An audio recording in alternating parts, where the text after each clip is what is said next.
Here is the 2024 Honda Passport Trailsport in lunar silver over black interior. This year, they have finally reworked the suspension. They didn't change it out and they didn't increase the ground clearance, but they've changed the wheels. So now we can actually tackle some maneuverabilities on and off road with updates in the interior and getting that blue color that everybody likes that's on the Pilot. I'm Anthony from Hawkeye Rides. Starting off with a new trim. We're going to have a black edition this year instead of an Elite. So 3 trims to option, all of which get LED headlights and daytime runnings. The Trailsport starts with the LED fog lights, 8.1 inches of clearance. The gloss black goes into the grille, and when you option the HPD package, it now has a unique grille with the graphics, and you can option a skid plate. So this could be an off-road vehicle for the first time, because when they came out with the Trailsport, it was more or less like a package similar to the HPD, where it has a styling essence, but it wasn't really able to conquer anything. And now they're actually giving that, making it 0.4 inches wider in the front and the rear. The springs, dampers are retuned, and the anti-roll bars have been revised so you'll get a better drive on pavement. And going Passport opposed to Pilot, you're losing 5 horsepower. It has a 3.5 liter V6, producing 280 horsepower and 262 pound-feet of torque. Another twist, this is the 9-speed automatic transmission, not the 10-speed automatic transmission. Both are a unibody construction, and you can tow up to 5,000 pounds, achieving 19 mpgs for the city, 24 mpgs for the highway. The Trailsport goes to the 18-inch wheels with the all-terrain tires, and they have changed the wheel this year, so it can do a little bit more off-road capabilities with the IVT M4 all-wheel drive system and intelligent traction control with hill start assist. All trims get an acoustic front windscreen. Black Edition upgrades the wheels to 20-inch, and the only trim that can option side windows that are acoustic. Trailsport gets the power folding side view mirrors, and when you're thinking rivals like Toyota, Hyundai, or Ford, I wish the fenders flared out a little bit more so. And the big problem that I have is when you're going Trailsport, it's still more or less an aesthetic look. Yes, we have done some tweaks to the suspension, but they haven't raised the suspension, in which when you go Hyundai, when you go Toyota, Nissan, anyone in their class, any off-road variant is going to do that. Also, they will increase towing at least 500 pounds or more, which you don't receive any increase with that either. The rear gets standard LED taillights and a dual exhaust setup that is found from the Acura line, reverse camera and reverse sensors. It would also be nice if they optioned a 360-degree reverse camera and a digital rear view mirror, only because when you start going to these variants of off-road performance, even Jeep, because of the pricing escalating to near $50,000, you're starting to get a trail cam, you're starting to get some of these amenities. I don't mind adding packages like the HPD, however, they don't option any of those features for the Trailsport. Power to liftgate going into 41.2 cubic feet of storage. The Trailsport rear sits up, but there isn't too much of a lip. You'll have some storage bins on both sides, bag holders, 12-volt charger. Underneath the floor, you'll have some more storage. Lift this up, and you got your spare tire with another storage cubby. If you want to knock somebody out, simply push this button. Look at that. That thing's no joke.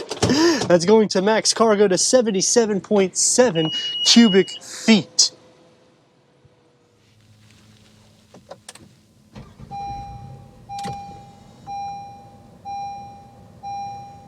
Ten-way power seat adjustment is standard, as well as leather seats, Trailsport badging. You get the orange contrast stitch, heated front seats, memory for the driver. Headroom and leg room.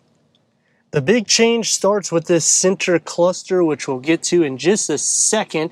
7 speakers are standard on the Trailsport and the EXL with 215 watts. 540 watts, 10 speakers with a subwoofer goes into the Black Edition.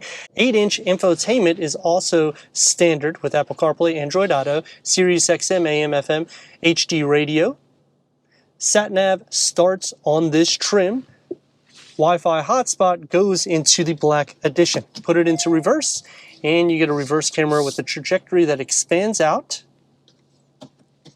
Tri-climate control is standard. You get the storage here, a wireless charging pad, and a his and her, so you can put another large phone, USB ports, 12 volts, and this is the whole area that was reconfigured, which is larger than the prior, and a little bit more optimal for storage in the front, the key fob for the Passport, and the big change is also here because you can fit a whole tablet inside here or a large pocketbook. Leather wrap steering wheel, perforated on the side with the contrast stitching in orange, multi-function with the paddle shifts, and the gauge cluster can go through an array of information for the driver. This is the older layout, but you can also see the turn-by-turn navigation. The dashboard is more flat with the auto-dimming rear view mirror, a moonroof, and the door integrates into the dashboard with the blind spot monitoring to start off with. It's going to be a little bit more rugged, which you expect that, so I like that they put this type of material in it. You get the matte black, 2 trays of storage. For the back seats, headroom and the leg room. Storage behind both of the front seats, air vents, USB ports. You can also adjust these seats forward to give optimal cargo capacity. And because this is basically a Pilot, with only 2 rows, you can recline it back, but not so much. Manual sunshades, and the door is going to be the same as the Pilot with cup holders in the top and a smaller storage in the middle. Sliding into the center, the floor is more or less flat. You're not really sharing feet, butt, leg, or shoulder space because of how wide the vehicle is, and headroom is still optimal. The problem that I have for the back though is the seatbelt right here. It doesn't sit as flush, so it's always going to be kind of bothering your butt, and most of the time it kind of just comes up. 280 horsepower opposed to the Pilot, which is 285, and 262 pound-feet of torque, and it's a 9-speed automatic transmission instead of the 10-speed that is in the Pilot. So there's just a couple of things that would be nice if they implemented that, because the Trailsport also boasts that off-roadsy look.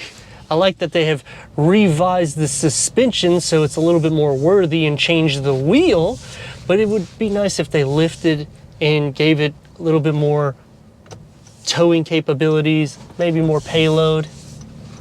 I'm all right with the setup in the front. I do like how they have made it feel more airy in the front and given more storage than the prior. You sit up good with clearance. I mean, you're over 8 inches. Visibility is excellent. It's a unibody suspension, so road noise isn't going to filter in so much. The steering is still light, so for maneuverability purposes, you can get in and out of lanes really easy.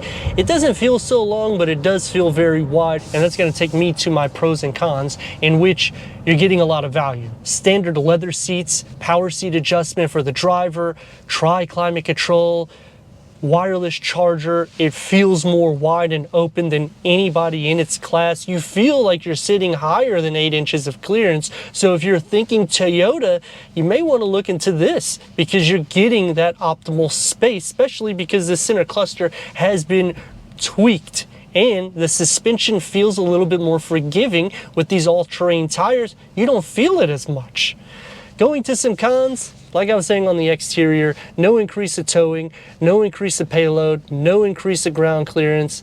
You do receive an off-road suspension, so I like that you're getting that, and they're tacking it with new wheels. I dislike that it doesn't come standard with a skid plate. You do have to option that, but I like that now you can option that with an HPD package, and it has a more unique grille with the graphics. The HPD package makes the vehicle look a lot more sporty and athletic, but I'm kind of wanting to get some of that when I go into the Trailsport, which the big problem ultimately isn't just that we're not getting full power like we would in the Passport, but you're not getting any increase of anything. Even though you get the off-road suspension, at least when you go Pilot, you're getting increasing clearance too, so it feels a little bit more rugged. It's gonna sit up a little bit more higher than this one. The interior still doesn't receive a refresh. Turn radius is about 2 and a part lane. Let's hear that engine.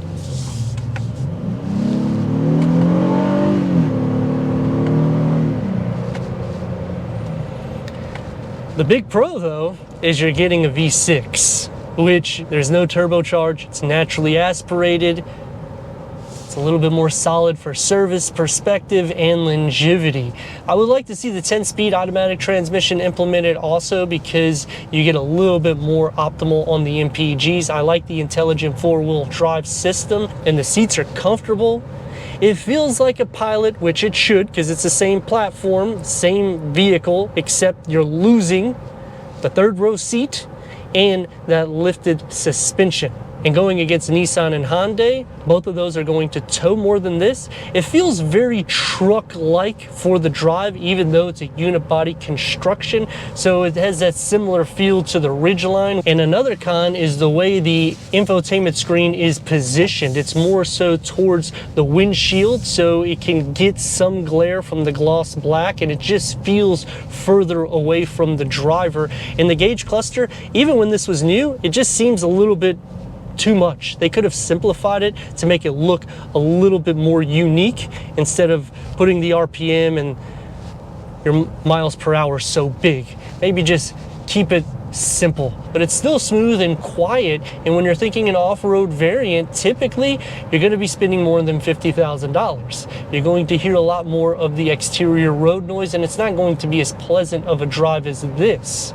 But let me know your thoughts in the comments. And if you're new to the channel, consider subscribing. Check out the next video, merchandise, website, and Instagram. Leave a comment and a like. And I'd like to thank Ocean Honda for giving us this 2024 Honda Passport Trailsport for our car review.